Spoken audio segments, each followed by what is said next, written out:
Hi, this is Barry, and welcome to the next episode of Simplicity Zen. Today, our guest is Bobby Chowa Werner. He's a Dharma holder or assistant Zen teacher in the White Plum Zen tradition. He has been a student of Roshi Anne Seisen Saunders since 2005 at the Sweetwater Zen Center, which is in the San Diego, California area. Chowa's livelihood is in the music industry, composing and producing music for various projects and touring with an acappella doo-wop quartet, the Alley Cats. Chowa is also on the management team for the Duwara Consciousness Foundation, which provides services for San Diegans experiencing homelessness. Thanks so much for joining us today. How's it going? Thanks for having me, Barry. Sure. Could you, so professionally, you're a musician? Is that what you do? Kind of 9 to 5, so to speak? I don't know about 9 to 5, but Yeah. yeah, for quite a while, music production and performance has been my primary livelihood. Yeah. hmm Do you teach at all, or are you primarily a performer? No, I haven't really done much teaching. I taught some vocal lessons for kids back in college, hmm and yeah, I don't know that I have the patience and skills to be to be a good music teacher, but maybe one hmm of these days. hmm Did you always have an interest in music growing up, or is that something that came later in life? Yeah, no, my mom's was pretty musical growing up, and there was always, either rock and roll or jazz or maybe some old standards, a lot of Gershwin going on in the house. hmm And by the time I was about 14 or 15, I really caught the bug for creating my own music and started writing songs and joining bands and really hmm kind of leaning in that way. As a singer, primarily? Yeah, I learned the piano as a kid and took drum lessons a little bit. I really enjoyed the drums and taught myself a little guitar. So, kind of a hack of all trades, master of none for sure. hmm and I think you mentioned to me your primarily instrument, so to speak, is voice at this point, right? Yeah, I think I've, definitely done the most professional work as a singer and hmm probably not hire myself to do anything else instrument wise. And is acapella your primary genre at this point? As far as work is concerned, yes, I do tour with the Alley Cats quite a bit. hmm I might be stepping back here coming up just because my responsibilities here at Sweetwater Zen Center are amassing, hmm becoming more primary. So yeah, that's most of my work, but the genres of music that I make are much more kind of diverse. hmm Do you have a favorite performer or band, or that's kind of You know, you I come back to typically the most? Yeah, I typically say that I don't like artists or genres. I like songs. And if you Interesting. look at my, my Spotify list or my list of music on my computer, it's just kind of a bunch of different songs from all different genres and eras and kinds of artists. However, there are a few that stand out. So my number one musical influence and inspiration is Tom Waits. Oh, interesting. Here with him. hmm Then there's an R&B artist named D'Angelo who has always struck a chord, so to speak, with me. hmm Portishead is an acid jazz group from back in the day that's always moved me and really informed a lot of my sensibilities. hmm So yeah, those three. Do you see any connection between Zen and music at all? And it's kind of a leading question in a way, because I don't know if leading is the right word, but if it wasn't for kind of the live music experience, maybe tied with a little bit of psychedelic usage, I definitely would not have gotten into Zen. But like music and dance was the first time I kind of experienced, I guess, what you could call a greater, or pierced behind the veil a little bit for me. And so I'm always curious other people's experience with this.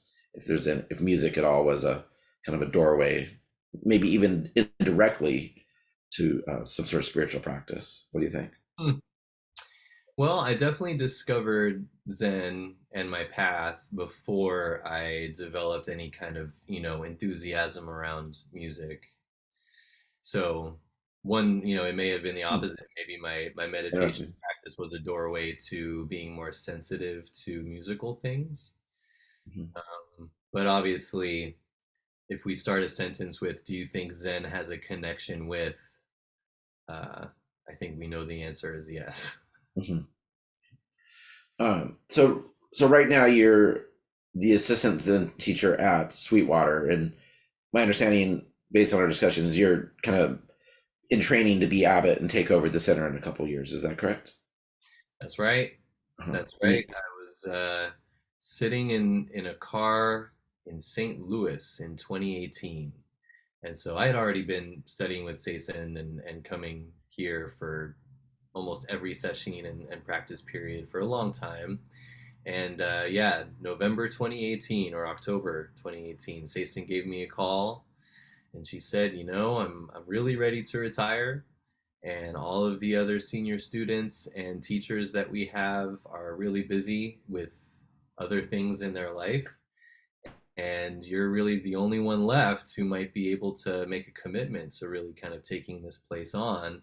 Otherwise, we may have to, sell or downsize or really kind of rethink the existence of Sweetwater Zen Center. And it just so happened that it was just the perfect time and timing for me to um, start a new chapter. And so I came back, moved back to being a full time resident, and have been in Abbott training with Sason for about 5 years. Mhm. And what constitutes that training? Like, is it how to work with students, revisiting koans, all the above, just Yeah, be all better? the above. It's Yeah. really everything. It's everything from teaching training to learning how to do accounting. That was probably the biggest one that I had. The biggest mountain that I had to climb was learning how to use QuickBooks and Hmm. basics of accounting, credit and debit. Luckily, Sason has a little bit of accounting experience. Hmm. So she was able to kind of walk me through some of that stuff. But learning how to fix the laundry machines and being on top of cleaning the toilets, and we don't have a huge staff here, so to really do this Abbott training, it's everything from cleaning the toilets to making big decisions about whether to refi our loan on the property and Hmm. who to contact when there's a leaky roof. Hmm. How do we grow membership? How do we evolve our website? How do we offer scholarships? How do we do fundraising? Hmm. Literally every aspect of how to operate a residential religious nonprofit is kind of under the purview of the abbot. Hmm. And probably the biggest part of the training for Sason, for sure, is how to empower, right? All these things about how to take control and how to be in control of the finances and be in control of the schedule and be in control of the Google Drive. Amidst all that, do how do I act as a conduit to empower others? Hmm. Is Are you really guys a lay lineage or a priest lineage there? well. Sason is a priest. Hmm. Bernie, her teacher, disrobed. Hmm. He for a long time. Bernie Glassman, obviously. After her transmission, though, I believe, right? Oh yeah, Yeah. yeah. He was a very traditional teacher for a while, and then he disrobed, and really, Worked as a clown, literally, right? yeah, the order of disorder. Yeah. Absolutely, he really did a lot for Zen and moved Zen in some very important directions. And, ultimately, I don't know how he felt about priesthood in modern day American Zen. Hmm. But I know Seisen, um, Seisen almost talks about the priesthood as sexuality, queerness, or straightness. You're just kind of born this way. And Hmm. she was born a priest. She just knew that that was her path. Hmm. And, for someone like me, she's been extremely supportive. I never, maybe when I was younger and like really eager and thought that Zen was cool, maybe I wanted to be a priest. But ever since I got real and serious about my practice, it's never really been on the agenda. It's never felt natural as part Hmm. of my path. And, she's just like, well, you're not a priest. That's fine. Hmm. And so she's, very, very also kind of revolutionary in the way that she's encouraged me actually to, do service, facilitate service or officiate service, I should say. Jisha, as we would say the Soto word, not Jisha. Oh God, my brain. I can't think of the word, but the person who I've said the word probably 1,000 times. Yeah. Um, Yes, yeah, we forget it. um, I'm in the middle of so I'm a rafting guide. I'm in the middle of whitewater rafting season, and a lot of times these weekdays, I'm recovering from the weekends, and I'm kind of in that mode right now. White Um, mind. yeah. Nice. So, uh, have you taken Jukai? Did you do Jukai with her? Oh yeah. Uh-huh. Yeah, Jukai is kind of a requisite. I did Jukai, we do Shuso, where you do a full, Shuso for a full 90 days, and Mhm. we do a very fancy Shuso Hosen. So I took Jukai '09, I want to say, Mhm. and then I was Shuso in 2013. Mhm. And for your assistant, your Dharma holder, you know, transmission, or I don't want to say transmission, but for that shift, was there a ceremony, or was it more like, oh, by the way, you're a Dharma holder now? Was there Yeah, different? Was there different? I'm always interested in these kind of geeky aspects of practice. So if you know if it's yeah. okay, but like, did you get a different color Rakasu? I'm just curious what entailed your transition to Dharma holder from an external point of view. Sure. Yeah. Yeah, so you get your brown Rakasu, and there is kind of a ceremony. It wasn't a huge fancy thing, but we did do a public facing ceremony because, at least the way Saison likes to do it, she said that, the Dharma holder ceremony really is the big public pronouncement of you are now a teacher here. Hmm.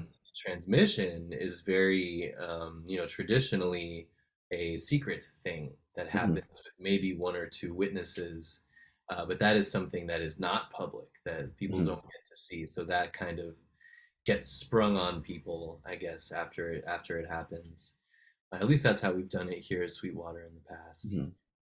Yeah. I know at a big place like San Francisco Zen Center, a lot of times people find out who gets transmission by simply one day someone's walking around with a brown case Hmm. or a Rakasu, and like there's not even an announcement. They just have a different color Rakasu. Hmm. Hmm. Uh, um, so when part of your transition here to your new roles, my understanding is you were telling me that you've taken over her koan students. Is that correct? That's right. Yeah, I'd say about a year into my Dharma holder practice. Saison's been trying to retire and she's been wanting to empower me. So even though traditionally, I think in our lineage, the White Plum lineage, we wait till Denbo or transmission to actually start taking on koan students. Uh, Mm-hmm. Saison felt comfortable with me starting on because we had maybe like two or three folks who were like really interested in getting started. Mm-hmm. Um, all of the senior students that Sason has worked with are done or have stopped. So it was Mm-hmm. just kind of a good place as far as her caseload, if I can call it that, and just the general interest we had in the sangha to kind of just transition into me taking over those students. Mm-hmm. And as far as Sweetwater Zen Center itself, can you paint a little bit of a picture of it? Do you guys have a house? Is it a commercial building? Like, are you guys Sure. in a suburban neighborhood like San Diego Zen Center was or is? Like what? We are very much in an urban, kind of sprawling neighborhood, very gray, very cementy, Mm-hmm. very concrete. And there's a 7-Eleven and a high school right across the street. And some people have lived here in National City for their entire lives, decades and decades, and never know we exist uh, Mm-hmm. because we have this, we have 10 different little cottages, as we call them, which are residences. Hmm. So we do have about 16 or 17 residents here at the moment. And they just kind of look like unassuming Spanish. Are they non-attached homes or are they attached or how does It's is it kind kind of of? complicated, but they're basically individual units, one Mhm. story individual units. And from the street, they just look like a bunch of houses. But if you just take a moment to like walk through the driveway past the houses, you'll end up in our giant, beautiful garden with, bamboo clusters and a rock garden and a huge yurt from the Colorado Yurt Company, whereas that acts as our main zendo. And so Mhm. it is this kind of little hidden oasis that you wouldn't know is there. We opened up 23 years ago in February 2020. We had our big 20-year anniversary party right before COVID, which we were Mhm. happy to slip in there. And, I think part of Seisen's vision was to present and provide a place for traditional Zen training, Mhm. um, but serve a community and cultivate a community of diversity and inclusion. I really think that's what he was all about. And so, to fill 10 houses down here about 7 miles from the Mexican border in an area that is, I think, 73, 74 something percent Latino, and the other 20 something percent is basically Filipino. I Mhm. think those numbers are right. It could be more 65, 35, 30 something. So don't quote me on that. So the Um, food's amazing in that area. Food's amazing, and the interest in Zen is not. Mhm. So, really to stay open and to keep operating, the name of the game has been to keep these cottages filled, Mhm. just for sheer survival. And so, that has meant welcoming and being open to all different kinds of people. And so I'd say for the majority of our history, most of our residents, our primary community, has been made of folks who are, interested in community. Maybe they heard about meditation, but very few Zen enthusiasts. Are they obligated to come to Zazen at all? At some places, if you're a resident, you have to show up at morning Zazen. Like that's just part of Right. the rules of living there. Even if you're mostly kind of external facing, you still got to show up for the morning Zazen. Do you guys have any Yeah. structures like that? So I think for the majority of our history, we didn't. I think we tried, and it just ended up being a lot of chasing people around, and so they just dropped it. But I'd say about 2 years ago, the leadership, including myself and Sason, we felt that it was really time to, get serious about that. So Hmm. yes, for the last 2 years, each resident is required to meditate or to join the schedule for an hour a week, just 1 hour a week. Hmm. Very minimal. And the ultimate vision is to maybe find some more robust requirements. I know the ZCLA has a 4 hour a week requirement. I've been to other places. I was at the Diamond Sangha place in Hawaii, and their requirements were pretty kind of full schedule stuff, as I recall. So, there's different models, and I think that both Seisan and I care that we don't create just like a Zen community where everyone's just doing koans and being all Zen. I think it's been very powerful for our practice to have a wide array of interests in practice. I think Hmm. it's kept us, in good perspective. But yeah, I think I'd like to see a little bit more participation because what happens is we have the majority of our residents just kind of like phoning it in to get their requirement done, and Hmm. that's not necessarily what we're here for. What type of people do you attract that are want to live there but are not necessarily gung ho about Zen? Are they students, artists, just people that need a Man, if I sense of gave you housing? a rundown, it would just be all over the board. We have a Hmm. single mom who works at, I think Costco, and just, the most resilient, beautiful, gentle spirit. She's like maybe 28. Hmm. And then we have a 40-year-old nomadic black man who's always kind of moving from job to job, and does jujitsu, and kind of appreciates meditation as a new practice in his life. Hmm.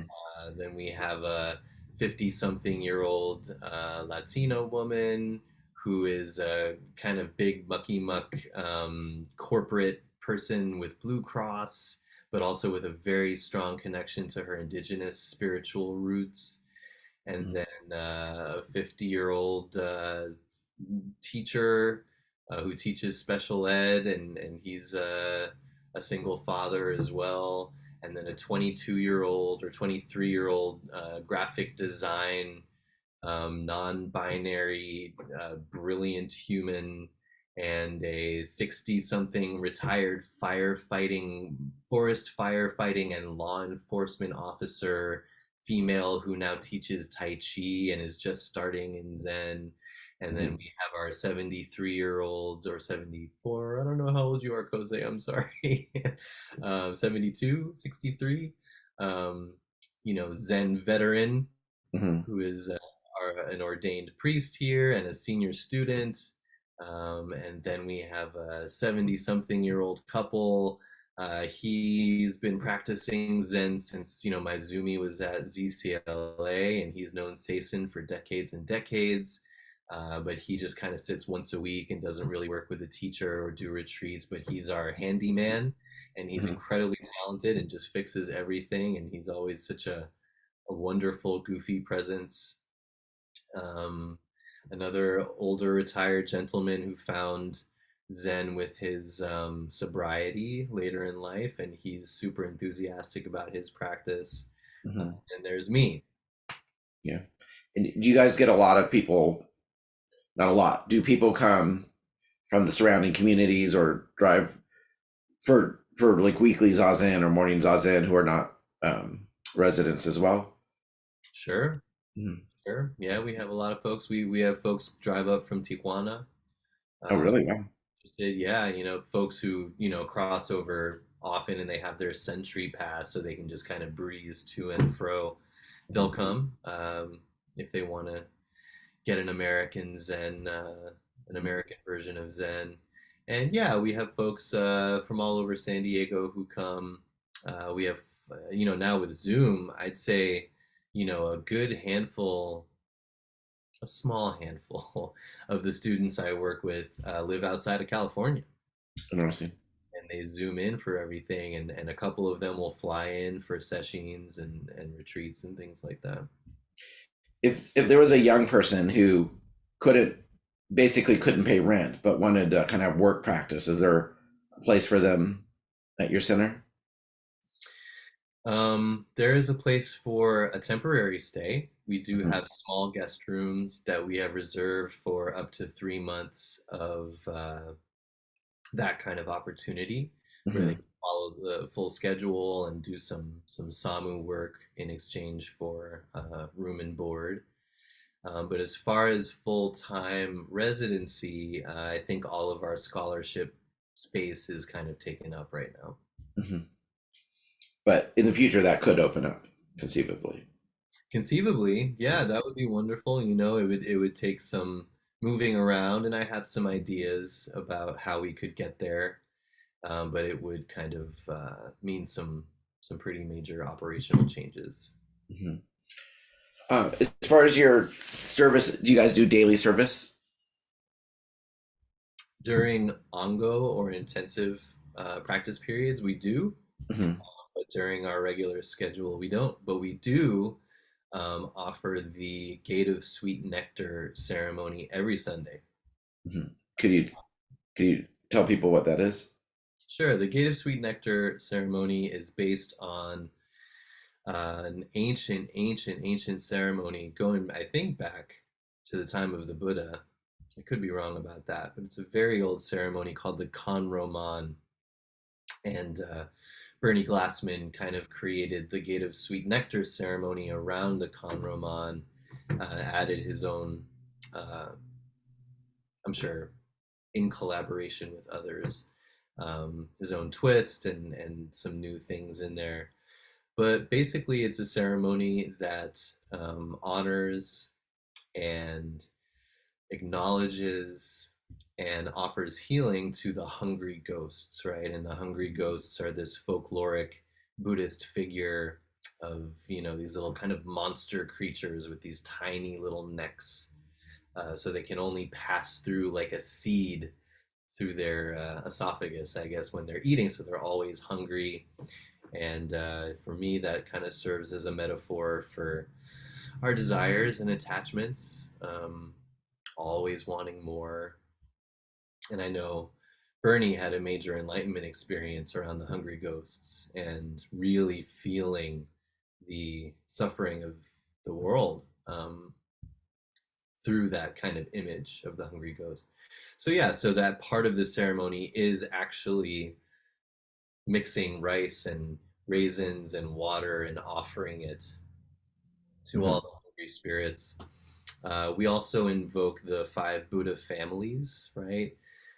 Buddha, Padma, Karma, Vajra, and Ratna families, which are kind of five elements of our life, five elements of our practice. And so we kind of evoke them, Like being archetypes.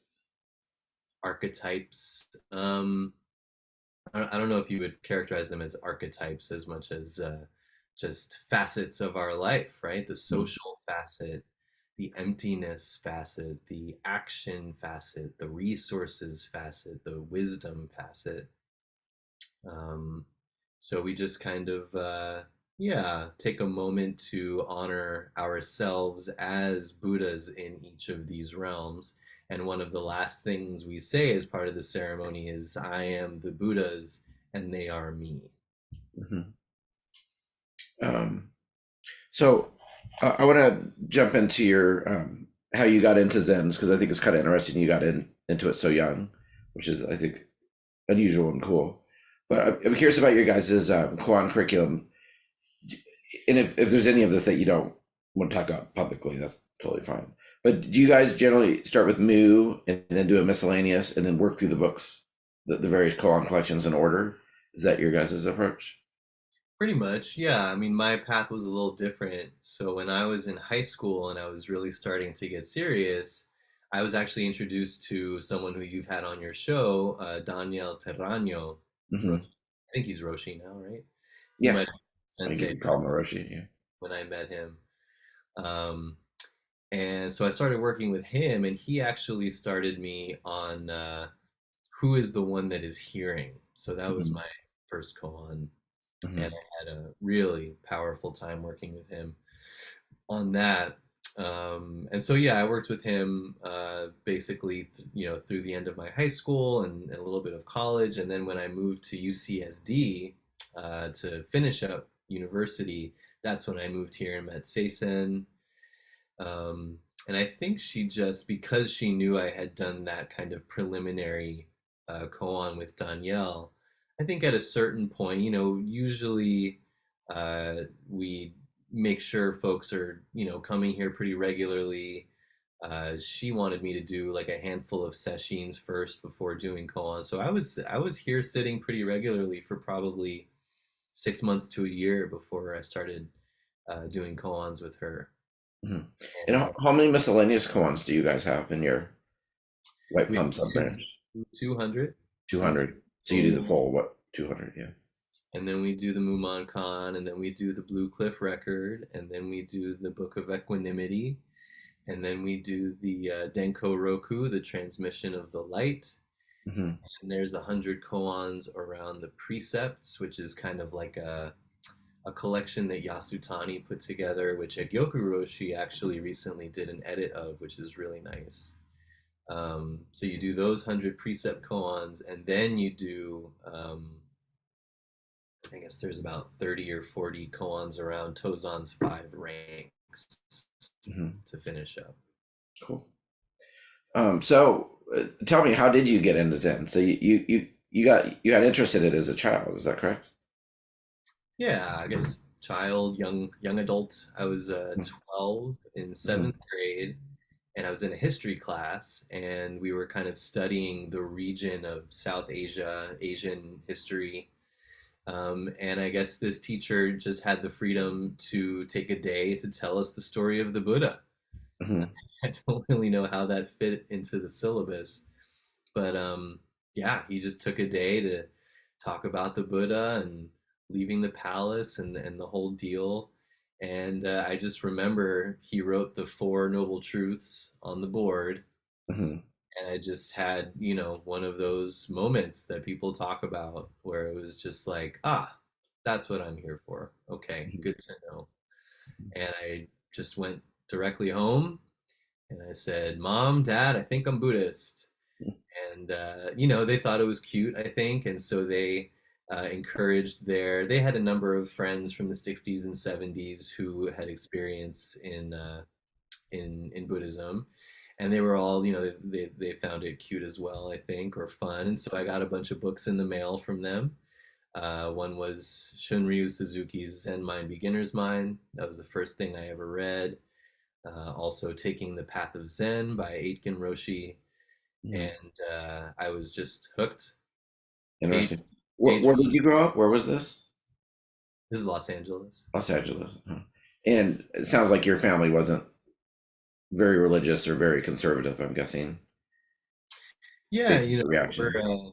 yeah, it's kind of reform. I think it's called reform Jews. Hmm. So a lot of, I'm only 2 generations away from people with Holocaust tattoos on their forearm. Um, Hmm. so that kind of identity was very strong in my upbringing. Hmm. Tradition, lineage, blood was So, definitely so you had bar mitzvah and all that kind of stuff. Yeah.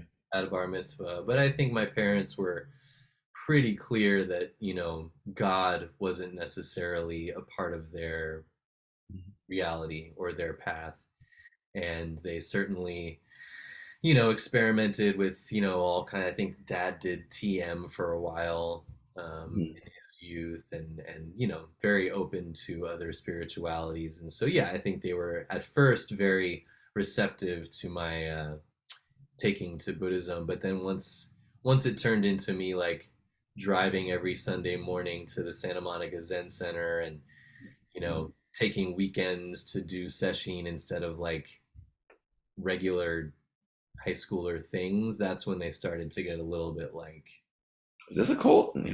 yeah, exactly, Yeah. exactly. Um, did you go to synagogue and learn Hebrew and that kind of thing? That kind of stuff? Yeah, I did a few years of Hebrew school. Mhm. So yeah, I can still read Hebrew actually, Yeah. surprisingly. It really stuck in there. Hmm. Well, as a teenager, what was your conception of the universe or God? Or I mean, were you an atheist and agnostic? Did you just not even think about it? Gosh, I don't know. Yeah, I was a high Maybe schooler. organically a Taoist or something? I guess so. I mean, I was very enthusiastic about my Zen practice in high Hmm. school. I just thought it was the coolest thing. I thought I was the coolest thing. It was pretty gross. So, yeah, I probably went around telling people it's all nothing and empty and, whatever. But Hmm. definitely wasn't a God-fearing believer. That's for sure. Hmm. How soon after that encounter with Buddhism in that classroom did you actually start sitting? Pretty much right away. Hmm. Pretty much right away. You just sit in your room on a pillow type of thing? Yeah, pretty much. And my dad's best friend is actually an old Diamond Sangha guy. He's not so much into the formal practice anymore, but Hmm. he was very instrumental because he sat with John Tarrant and the whole Diamond Sangha crew for quite a while. Hmm. So I had, frequent talks on the phone with him, and he was very supportive, sending me books. And he actually, not too shortly after that, I think maybe for my 13th birthday, like around my bar mitzvah, actually, I think he gifted me a Zafu and Zabuton, which I had in my room. It's the traditional bar mitzvah zafu that everyone gets, right? Exactly. Yeah. Uh-huh. And what? And did you get meditation instructions from your dad's friend? Honestly, I think it was Taking the Path of Zen by Hmm. Aitken Roshi. The first few chapters, he, pretty detailed, pretty thorough Zazen instruction. And in fact, he opens up that part of the book, as I recall, by saying, "My introduction to Zen was people throwing me into a room and saying, 'Sit down.'" Hmm. And that's it. And that's how I began my practice, something like that. So for him, even just a book saying "count your breath" is, too much, maybe. And now we have these long classes where we walk people through, the whole deal. So, I kind of really appreciated that minimal approach to Zazen instruction. Hmm. Were you susceptible to mystical experiences during that phase, your high school phase? Not that I know of. Hmm. Maybe Any I psychedelic explorations? psychedelic explorations? No, I've tried acid once and it was very unpleasant. Um, yeah, I really haven't dabbled in the whole psychedelic thing, I'm Hmm. afraid. What did your friends think about the whole Zen thing, or did you not really talk to them about it? What did they think of it? That it's quirky and, Mhm. I'm sure some people thought I was super arrogant and, others thought it was cool. I'm in LA, so it's people of all colors and interests and, artists and open-minded people. So, I think most people thought it was like cool-ish, Mhm. fine. Mhm. And I imagine you're hanging out with musicians and artist types, and so I think they're so. already thinking outside of the box a little bit. Yeah, I can't say maybe my early childhood was a little bit like baseball and apple pie, but yeah, once I started getting into puberty and teenage years, it was a pretty atypical American, experience. Mhm.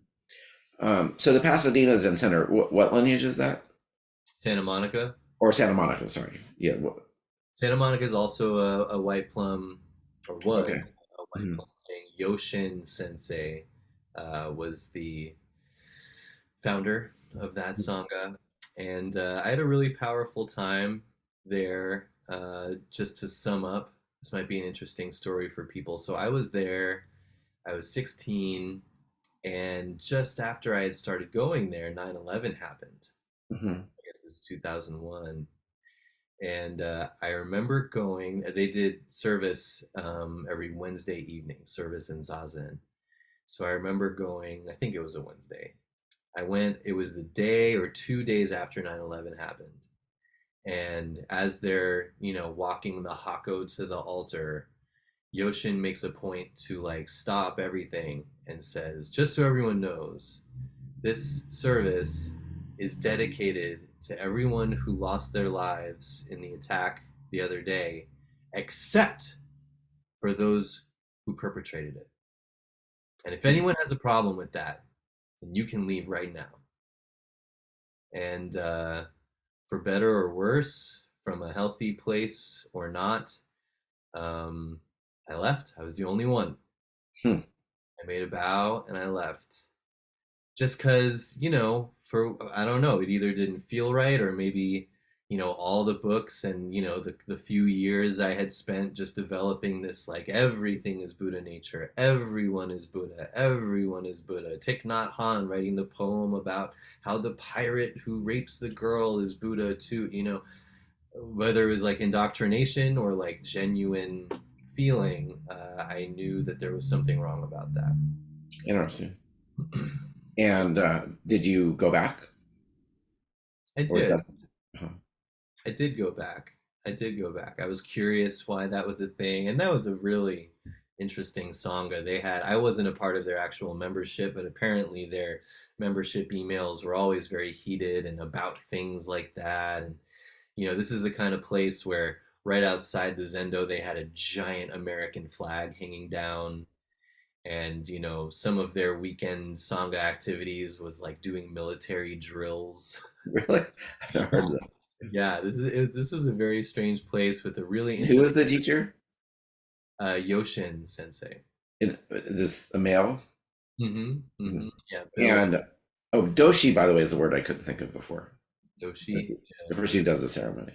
I don't Roshi. know. That just downloaded into my brain when I think it was running a background process. Um, so was he was probably pretty politically conservative then, I imagine. That was my impression, and I Yeah. think others know him to be kind of conservative. Yeah. Hmm. And but so what did you think about traditional Zen? Because a lot of times people are not aware of all the structure and ceremony and so forth of Zen from reading, and they go to a Zen center. I mean, I think maybe the majority of people I've talked to are really shocked by the ceremonial and structural components of Zen. What was your approach, or what was your take on that stuff? Yeah, it's interesting. I think, I don't know, it's so hard. It's so much a part of my life now to like think about it when it was new. Hmm. What did it feel like? And I think something that interesting that's coming up is like when I went to big busy places, where everyone's in some kind of robe and the room is full and lots of people are trained and know what to do and the choreography is smooth and the incense are beautiful. I think I was really inspired by it Hmm. and wanted to learn it all and I wanted to train in it all and I wanted to be the person holding the thing and I wanted to, play the thing and I just really wanted, I was very attracted to it. Hmm. In fact, I remember I was kind of double fisting, I guess you could say, because I would also go to Hazy Moon Zen Center, which is also in the White Plum lineage, Hmm. or I can't say that, but he was a student of Maizumi, Right. Nyogen Roshi.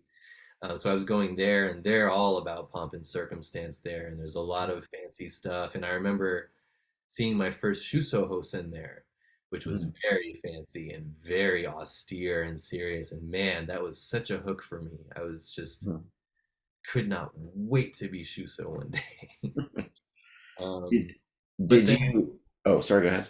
well, just that the other side of that, which is just so interesting, is that, I would come to a place like Sweetwater, where very often for our ceremonies, even back then, we'd have 5 people here, 6 people here.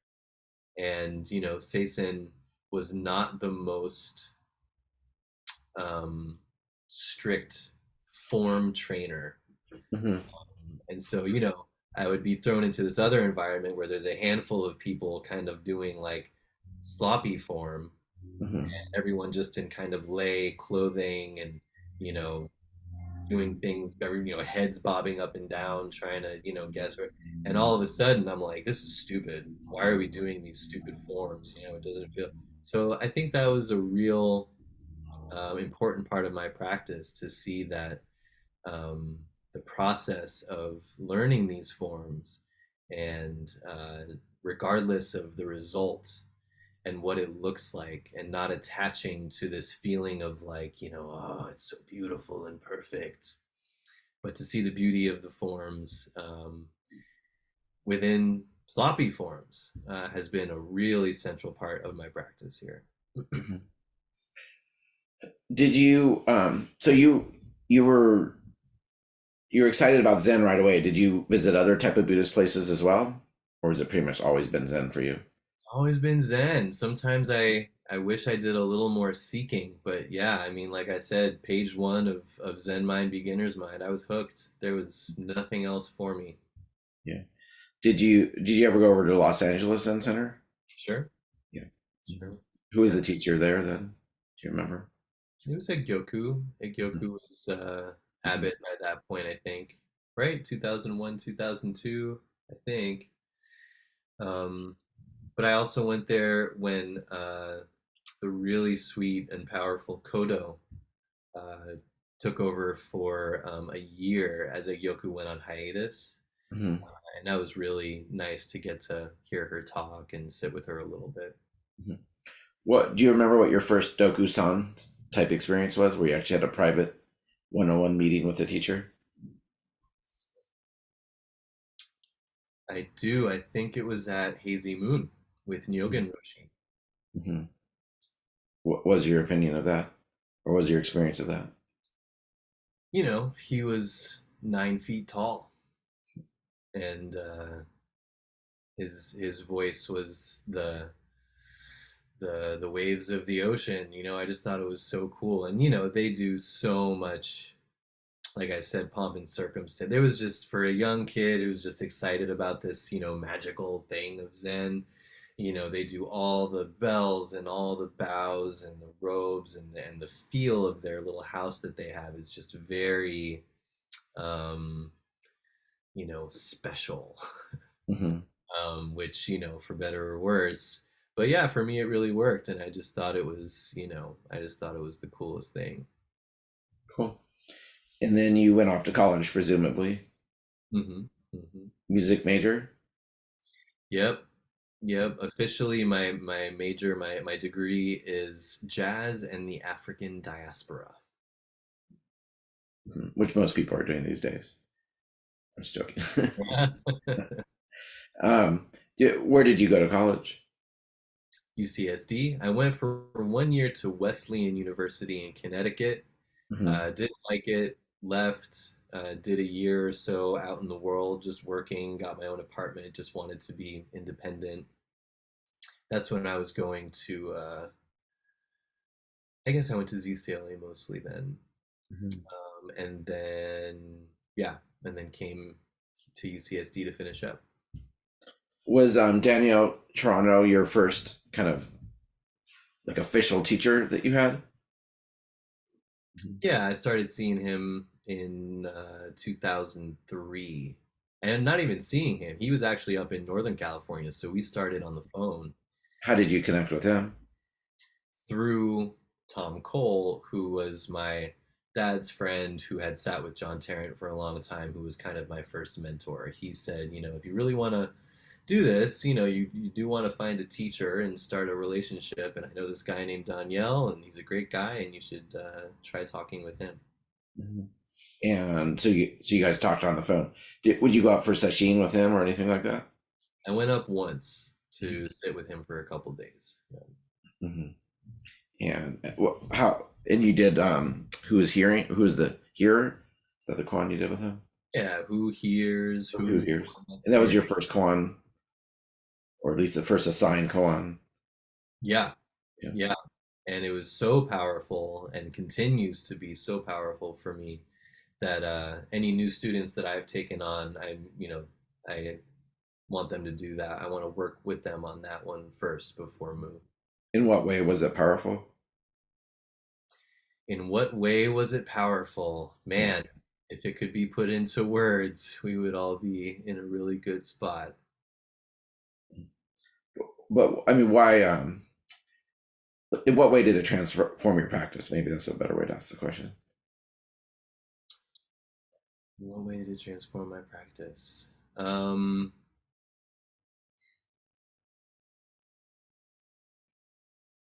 Or your life. um, I have no idea how to answer that Okay, fair enough. in any kind of interview-worthy way. Uh-huh. Did you? So did you formally answer the question to his satisfaction, or was it kind of kept open ended? I think I formally suffered through it to his satisfaction because ultimately, I mean, we're talking about months, Hmm. months of phone calls, and then I went and saw him and just totally broke down, devastated, Hmm. working on this koan. So I think I suffered with it sufficiently for him that ultimately he literally just gave me the answer, and it was beautiful. And uh, yeah, I think that's an important part of koan practice. Giving the answer can sometimes be a really great way to connect. So but yeah, he let me suffer enough. Hmm. And so you worked with him through your college years primarily, is that correct? It was really just that one Oh, year, okay. Uh-huh. senior year of high school, and then yeah, when I went off to Wesleyan, I did continue to call him. Um, but I think I appreciate him. I think ultimately he was like, you know what, like this phone stuff is so hard. Like we're not sitting together. Hmm. And he has his practices in Chile and Argentina, so like he's used to Ohio too. yeah, exactly. But I think for me, being a freshman in college, new life, there was so much going on that I think he made a good decision. He basically broke up with me, I think. Hmm. Just said you should really find a teacher where you're at. Hmm. So I think that was a really smart move. And what were your next steps in Zen practice at that point? Um, I didn't really, I came back to LA and then went to ZCLA a little bit here and there and dabbled. But, I was, whatever, 18, 19, just kind of figuring out what to do. And then when I decided to come to UCSD, that's when I found Seisen and Sweetwater. And that's been your kind of your practice home ever since. Hmm. Mhm. Can you talk about your first impressions of her, or maybe tell us some stories of your early years with her, or what was your first reaction to her? How were you introduced to the practice, that type of thing? Yeah, that's interesting. Um,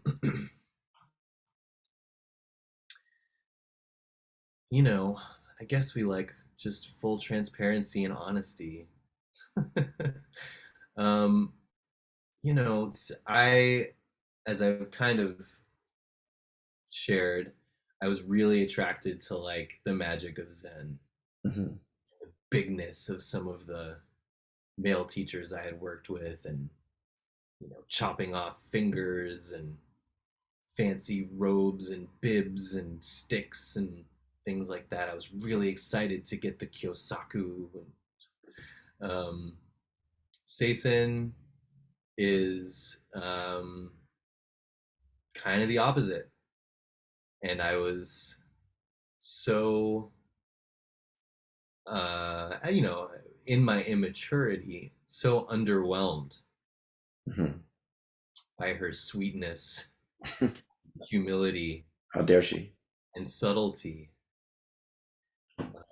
ordinariness, right? She um, makes ordinary so extravagant in a Hmm. way.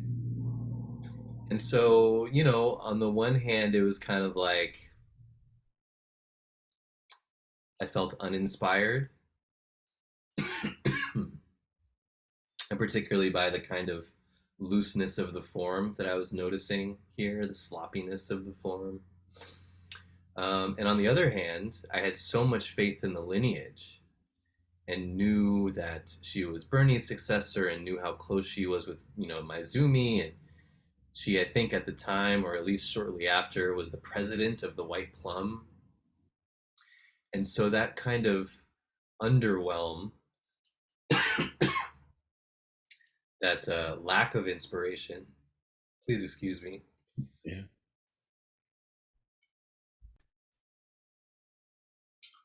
So did you ever? So you were in the area of. Did you ever go visit Joko Beck and her crew while you're in the area? Didn't, but I do want to finish. Thank you for the. Oh. I do want to finish the point of Oh. what Okay. Okay. I'm saying that um,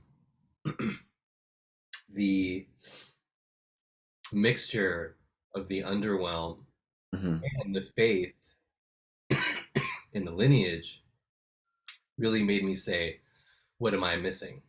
Hmm. What am I missing here?" So I'm so sorry. It's okay. Let's stop again. I coughed. Okay, so we're back.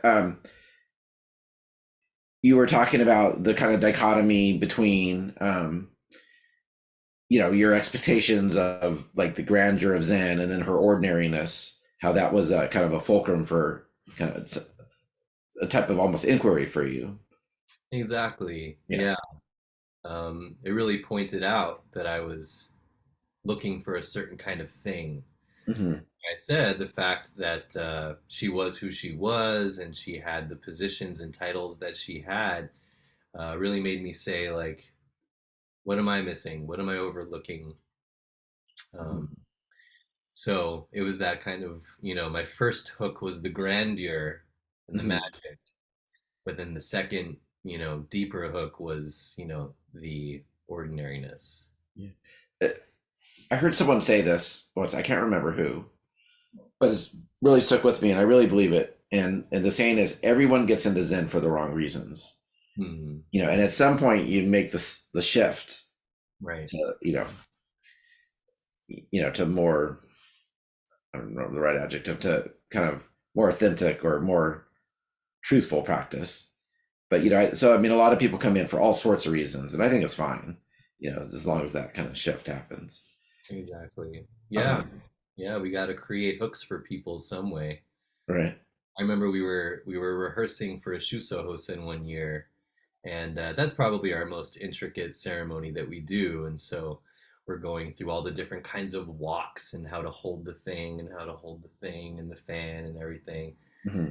And I remember Sason saying, all this stuff is pretty ridiculous, but we do a lot. A lot of it is to call the sangha in and to almost create a hook for people Hmm. because we know that these things kind of work.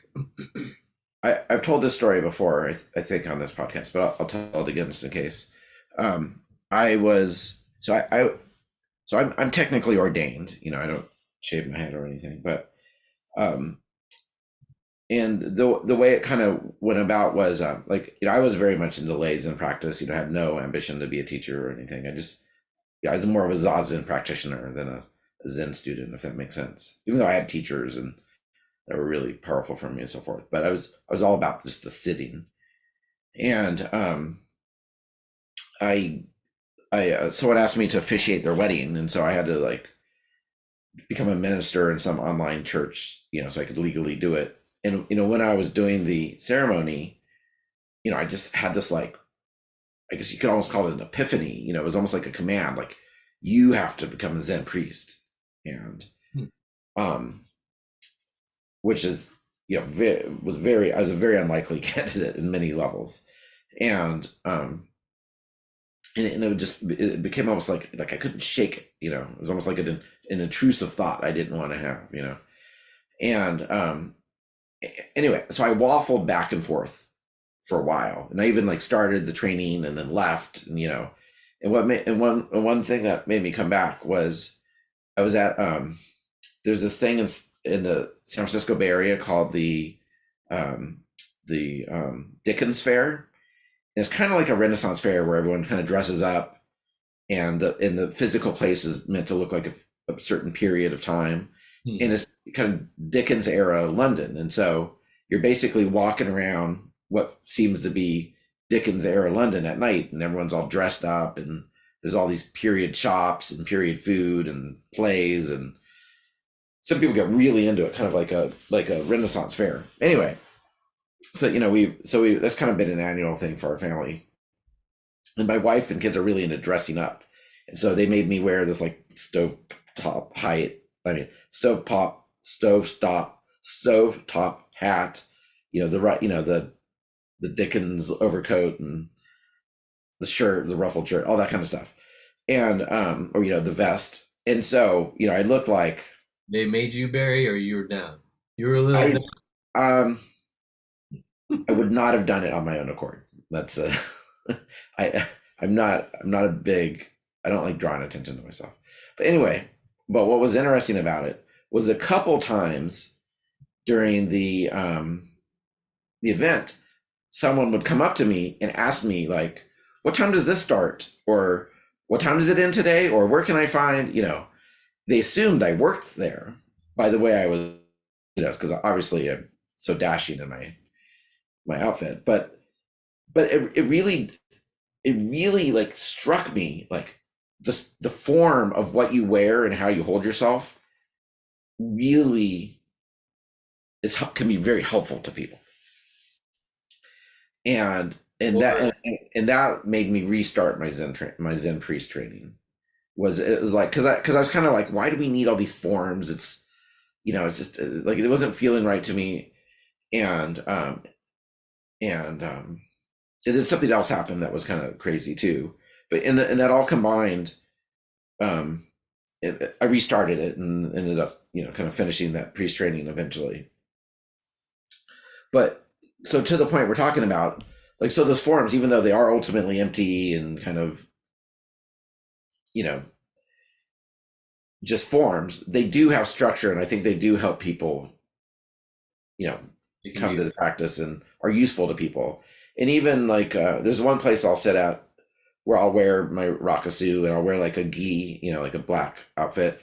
And I'll notice people will come up and talk to me, newcomers will come and talk to me and ask questions because I'm wearing the uniform that is announcing like I'm someone you can come talk to about this practice. And so, anyway, I just wanted to Yeah, relate that and anecdote. I love that. That's a Yeah. beautiful anecdote, and points to, it's multi-layered, Hmm. because in that particular instance, you ended by saying it made me realize that form and presentation can be helpful for people. But in the particular story you shared, it was actually destructive. It was actually unhelpful. In what sense? Well, people came to you to find out when the Dickens thing was Oh, in. well, I was able to answer the questions.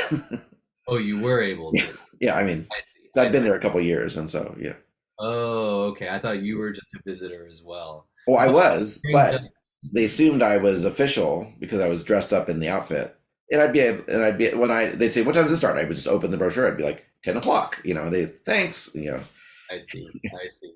Yeah. Yeah, and so I just think it points to something that, isn't really a huge problem in our life here, but I have noticed, which is, this kind of spiritual materialism. And you know people can be really excited to buy a gi and get their rakasu and tell Hmm. people their name, and really kind of show all of the accoutrement, I guess you would say, um, without really being an authority on the practice or the place. Hmm. And so I think that can be dangerous, especially as we shift Zen into kind of a more modern context. Hmm.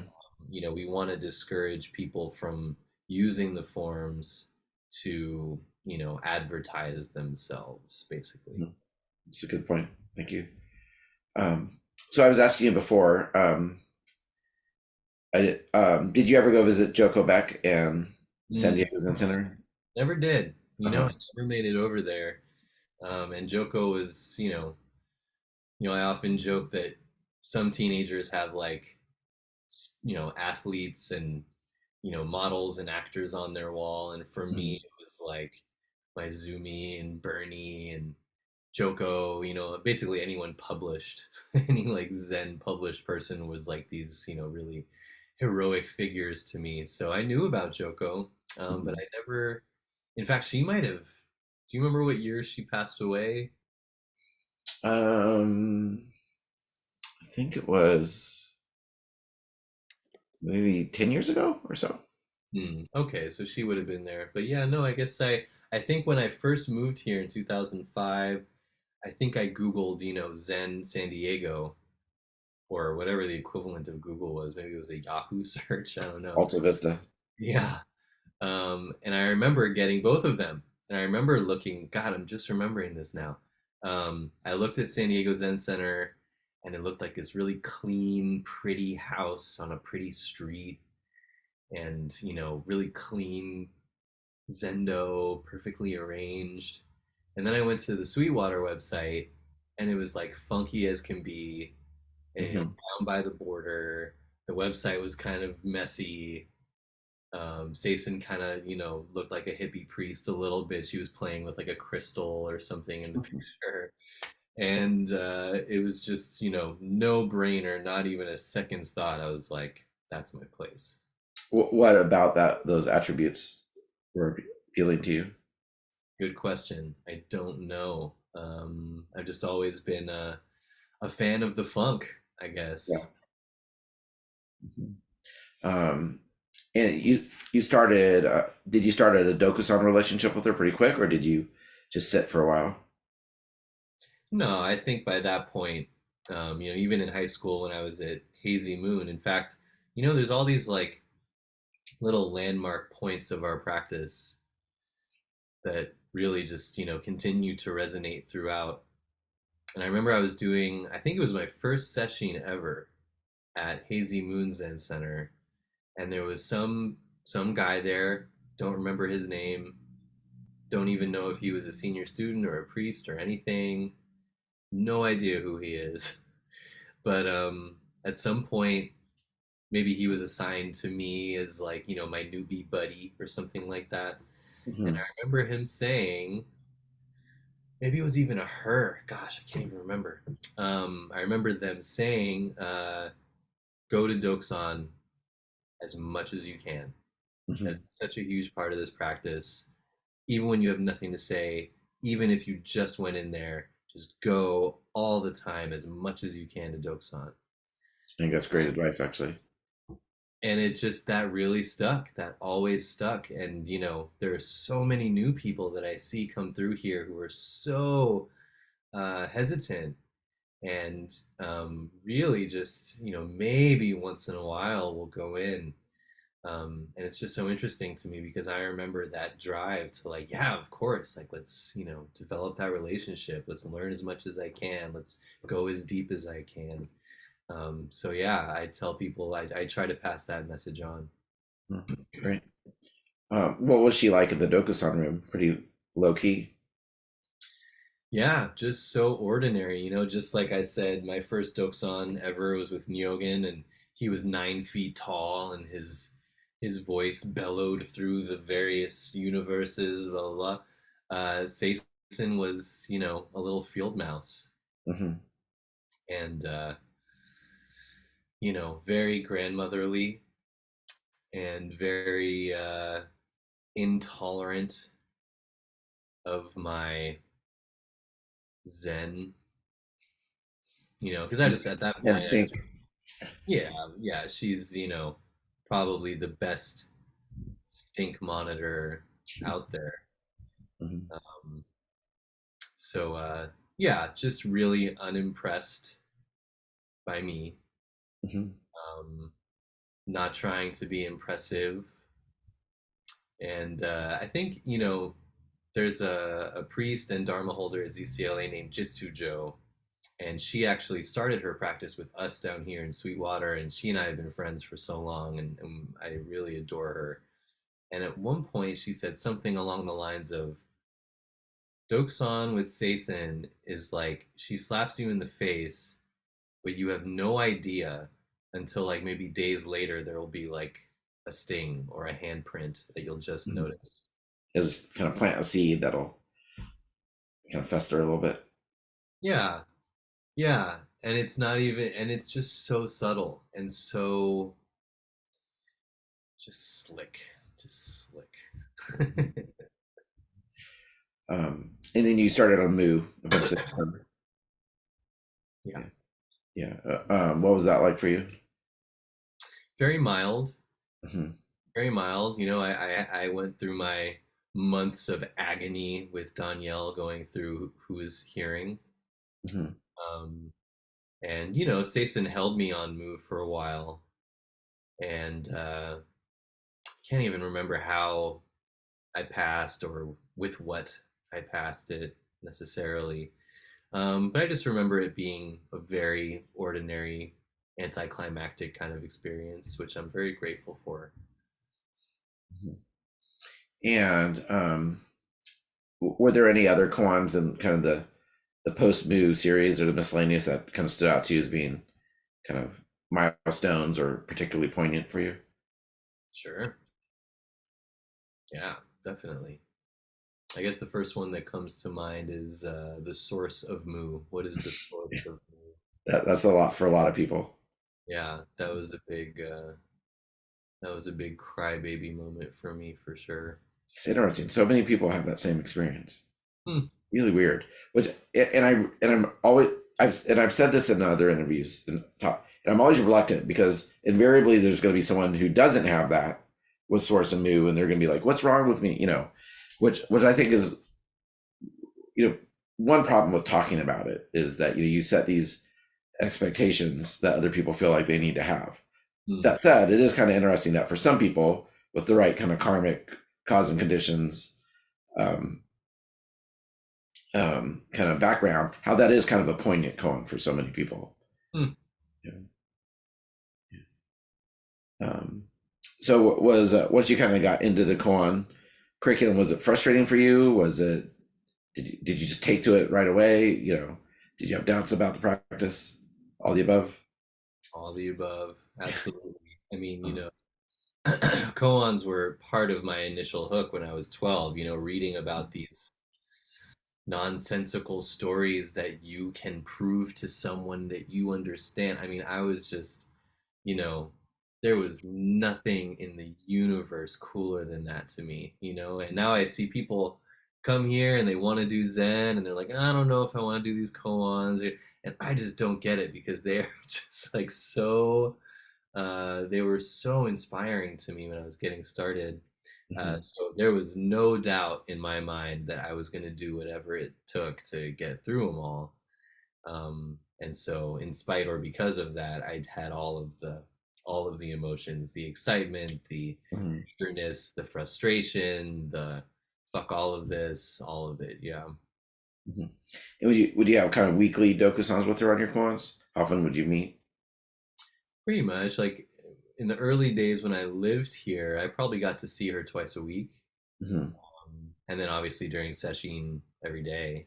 Hmm. And then I moved away, and so we moved to phone Doksan, and we tried doing koans through the phone, but at a certain point, she just said, "This is not good.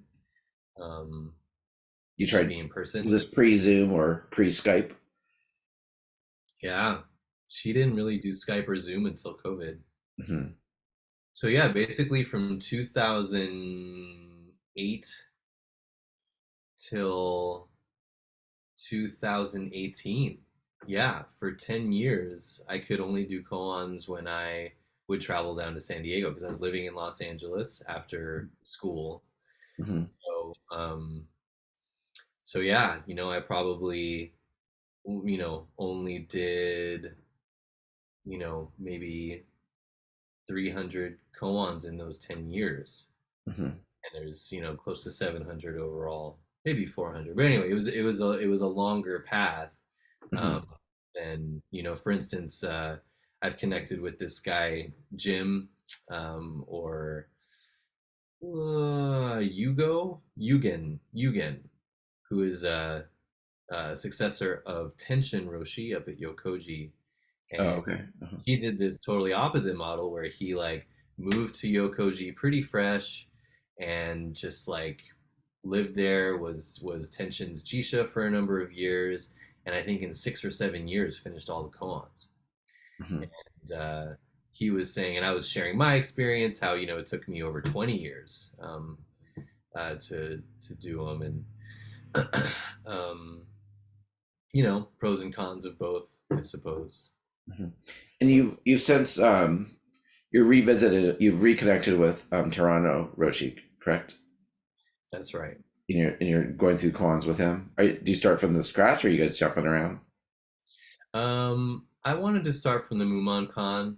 Hmm. Miscellaneous, I've kind of, Sason and I did a little training just going through the 200 really kind of quickly, just Hmm. to refresh. So I wanted to start on the Mumon Con, and hopefully, it's going to take a while because we're all busy and we got to do things. But I'd love to go through all three books with Danielle again. Hmm.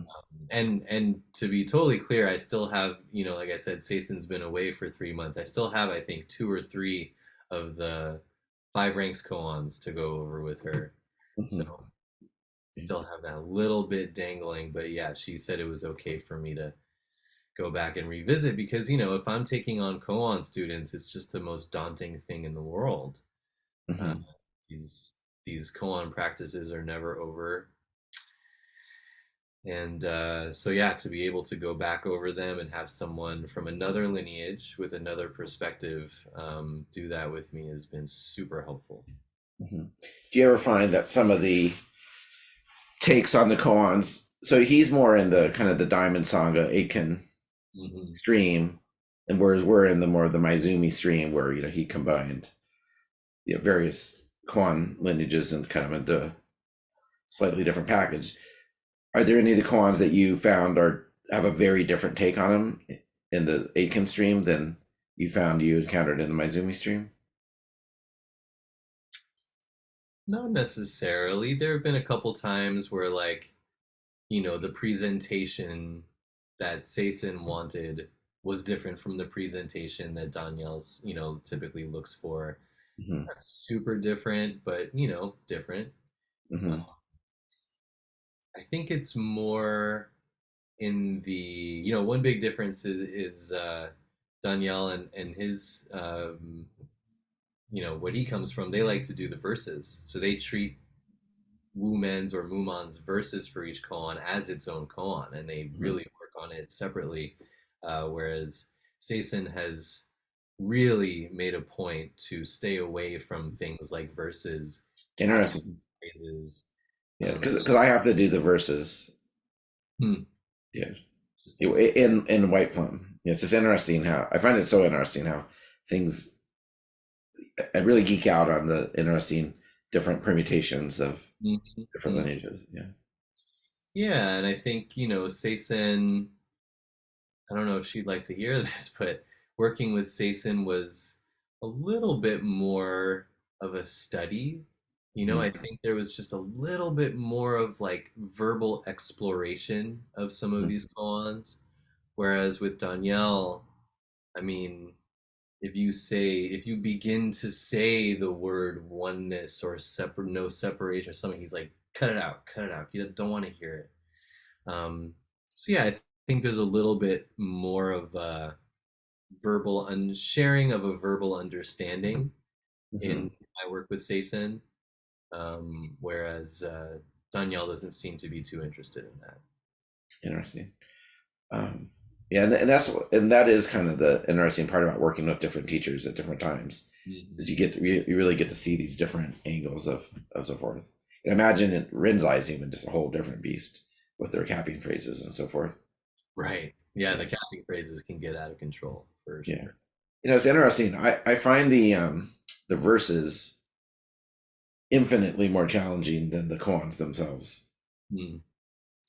Eh, just for whatever reason, the koans are. There's still hard ones for me occasionally, but I mean, I definitely have a momentum going with it. But every verse is a struggle for me. Mm. Yeah. Mm.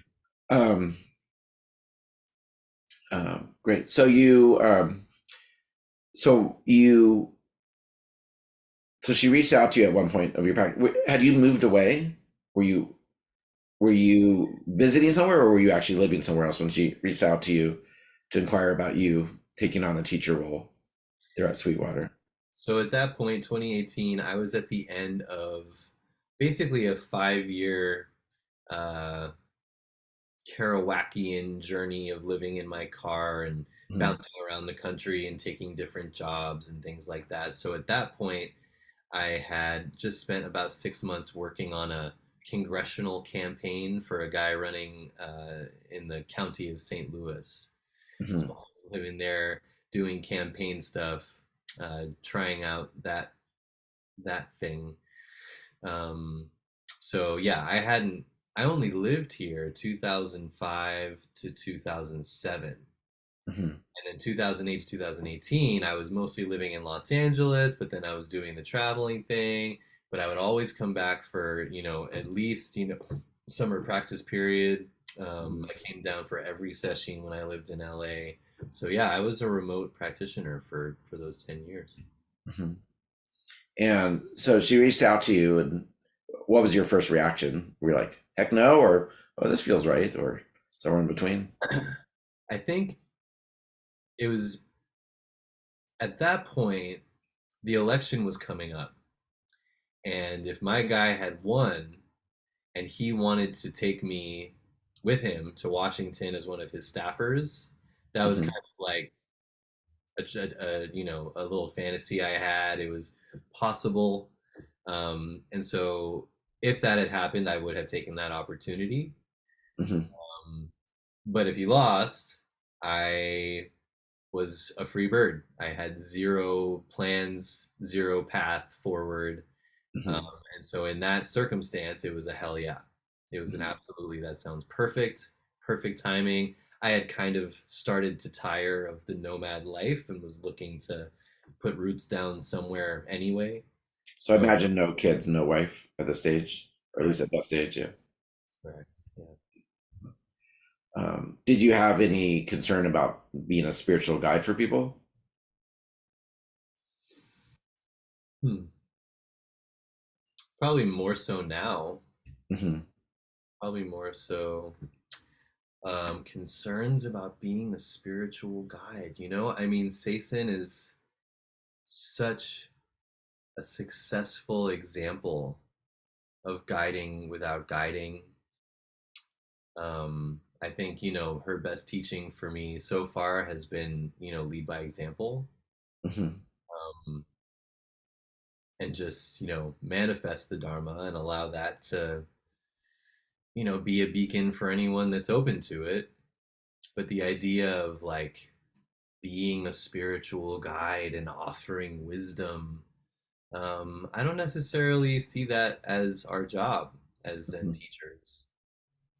I know how to do one thing, which is, um, sesshin and koans, sitting with Hmm. these koans and opening up to whatever it is they do to us. Um, I'm not a therapist. Sason has been so good and so clear in my training that like we're not therapists Hmm. and we're not in the business of like healing deep wounds, and we're not in the business of telling people what to do with their marriage. And so, knowing the limitations of what I can do in an interview is a huge part of um, what it is to be a teacher here. How do you handle it when invariably people do bring their psychological issues to Dokusan with you? Well, like I said earlier in the podcast, I really try to let the lineage take over. I know that sounds a little magical, a little woo-woo, but it is it is kind of true. Um, so sometimes there is a perspective, a Zen perspective that can help someone shift something as they're talking about their girlfriend or talking about their job or talking about, a health problem. And sometimes it's really well received, and sometimes it can be very helpful. But I just take a page from Seisen's book and say, man, you should really see a professional. Hmm. Yeah. I say that a lot in Doksan or in interview. Hmm. And we talked a little bit about this in our informal chat before we start recording. So I'd like to bring it up. Sorry, I have to talk about it twice. But so I'm curious, what are you looking for in passing someone in Mu? Are you looking for a huge experience, like a dramatic shift? Are you looking more for just kind of an intuitive sense that they're at a space where they can move on? Or does it vary from person to person? Yeah. Yeah, I think it varies from person to person. I think what I was saying before is, you know, there has to be a formula-less aspect to this. Hmm. Um, on one hand, and on the other hand, at times Sason has said like someone working on Mu has to say blah, Hmm. has to show blah. Yeah. And so, I think that's kind of important too. Of course, you know, one would hope to have the sensitivity that if someone says blah, you can tell that it's because like someone told them or because they read it in a blog. Hmm. And so there is a kind of authenticity, authenticity um, in the is important. And I've talked to Danielle a lot about this. I've talked to Sason a lot about this. Um, and I don't know that there is any kind of clear answer, obviously. But I think something I use a lot is, Sason told me once that, you know, when a person passes a koan, or a good presentation of a koan should be a turning word for me, should Mhm. be a good turning word for the teacher, like legitimately, right? So is this student legitimately, really, viscerally helping me to wake up? That's really cool. I love that. Yeah, and it happens all the time. I mean, that's not a weird thing to say. Like that is what interview is, I think. Mhm. So, I mean, there's so much truth to that because it really is Buddha mind meeting Buddha mind, and the individual personalities and people are almost irrelevant. It's just when the magic's really working, there is just, it's kind of meeting as equals in a lot of ways, I think. meeting, Um, not meeting. was that? Meeting as not meeting. Yeah. All right. So I kind of covered all the things I'd like to cover. Is there anything else you'd like to talk about, or any Zen soapbox issues you want to rant about? Zen soapbox. Um, I don't think so. Mhm. I don't think so. Uh, yeah. Damn. I wish I had a little bit of time to think. What would I like to bring up? Because this is such a unique space. I really appreciate this. I mean, we have. Well, what's something that frustrates you about the way Zen is presented in America, or you've seen it that you think maybe people could do a little bit differently, or Hmm, see another perspective on? hmm, It's okay to say nothing. sure. There is a wide range, even within Soto, Zen, Buddhism, like even within these narrow lineages, um, there is such a wide array of teachings and approaches. And I don't know. It's interesting that that's what came up when you said frustrating, but it's also so beautiful.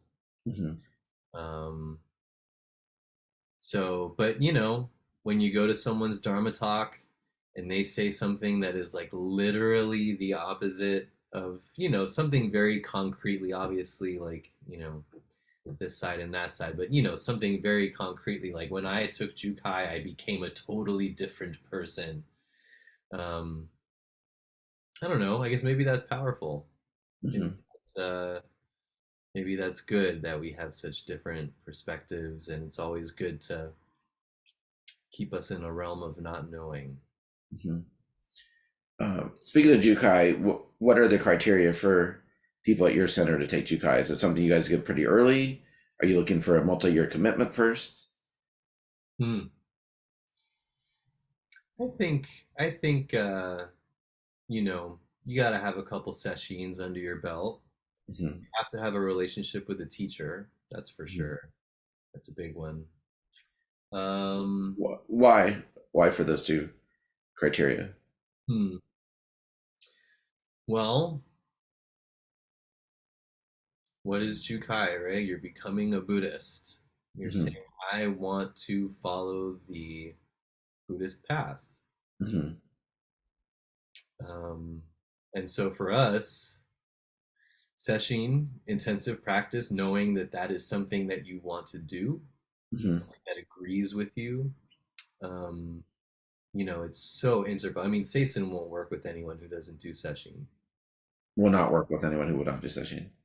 Not seriously, not on like koans or any kind of curriculum or she'll see anyone who's on a random Sunday or whatever.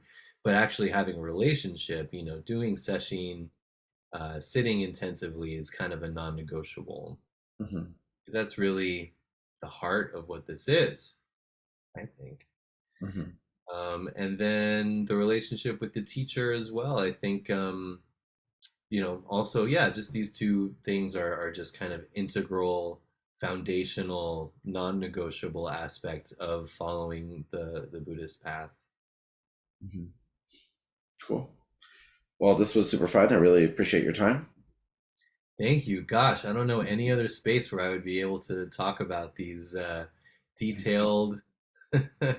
Oh, Zen- I'm sorry for interrupting. I did have another question. So you're quite a bit younger than a lot of Zen teachers. Do you, and even like in a lot of the kind of the Zen like teacher groups,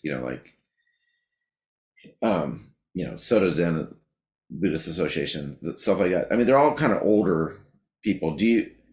Are you, are there any affinity groups that you've discovered um, that are for younger teachers or younger practitioners that you've been able to connect with, or do you think there's a need for that, or what do you think? Interesting that you say that. Because yes, I actually recently have gotten in touch with a group called Dharma Gates. I've never heard about it. Dharma Gates, yeah. There's a guy named Aaron Stryker who I think is running it right now. He started it with this guy named Miles Bouquet, and there might be one other founder. But anyway, Aaron Stryker, he lives at what is it called? Fire Lotus Zendo. It's the New Brooklyn, York. yeah, it's the Uh, Brooklyn uh, satellite of Zen Mountain Monastery. mhm. So yeah, he runs this thing called Dharma Gates, which is basically a Dharma hub for young people, right? So it caters to only 18 to 35-year olds. And Mhm. it basically offers online and in-person retreats with teachers from different lineages, right? So they've done a few retreats with Beth Upton, who is a Theravada experience in Theravadan lineages. Mhm. There's also Yogan Salzberg, who is a successor of Chozen up in Okay. Great. Mhm. So they're in their like early 40s, I think, mid 40s. So those are young teachers, and yeah, they're doing these retreats to. It's not necessarily a Zen thing in this Dharma gates. It's more of what I like to call Dharma pimping, just pimping out various lineage holders to kind of, Mhm. just offer different perspectives to young people who might be meditation curious. Mhm. Cool. Very cool. Check out All for right. Dharma gates. Yeah, cool. So if someone wanted to reach out to you, is the best way through the because I think we were introduced directly by someone, but if somebody was inspired by this talk or they live in the area and want to work with you, what's the best way to get in touch with you? Is it through the Sweetwater website? Sweet. Excuse me, the Yeah. Sweetwater website. Yeah, I think the easiest way would be Sweetwater Zen Center at gmail.com. Okay, Easy to cool. remember, one word, all lowercase, Sweetwater Zen Center at Gmail. Okay, awesome. Well, thank you so much. Harry, I appreciate you, man. Thank you. Yeah, cool. I hopefully we can keep in touch. Thank you. Absolutely. Okay, bye.